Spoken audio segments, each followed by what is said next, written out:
তুমি? লজ্জা শরমের মাথা খেয়ে তুমি রাসূলুল্লাহর দরবারে এসে বলতেছো, হে আল্লাহ রাসূল, আপনি জিনার অনুমতি দেন? এক যুবক রাসূল সাল্লাল্লাহু আলাইহি ওয়াসাল্লামকে বললেন, হে আল্লাহ রাসূল, আপনি আমাকে জিনার অনুমতি দেন। আশেপাশের সাহাবারা তো রেগে মেগে আগুন, সবাই তাকে দৌড়ে ধরতে গেল আর ধমকাতে লাগলো, ছি ছি ছি। তারা যখন তেরে আসলো এই যুবকের দিকে, রাসূল সাল্লাল্লাহু আলাইহি ওয়াসাল্লাম তাদেরকে থামালেন, বললেন যে তোমরা থাম। তখন রাসূল সাল্লাল্লাহু আলাইহি ওয়াসাল্লাম বললেন, তুমি কি পছন্দ করবে যে কোনো পরপুরুষ তোমার মায়ের সাথে এই জিনাটা করুক?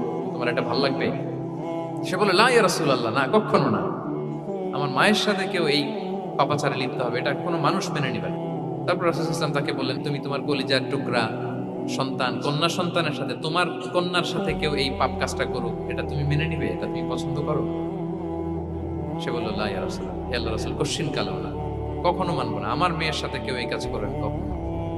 রাসূল সাল্লাল্লাহু আলাইহি ওয়াসাল্লাম আবার তাকে প্রশ্নবাণে জর্জরিত করতে লাগলেন, আবার বলেন, তুমি কি তোমার প্রিয় বোনের সাথে কেউ এটা করুক, এই পাপাচারে লিপ্ত, জিনা করুক, পছন্দ করবে?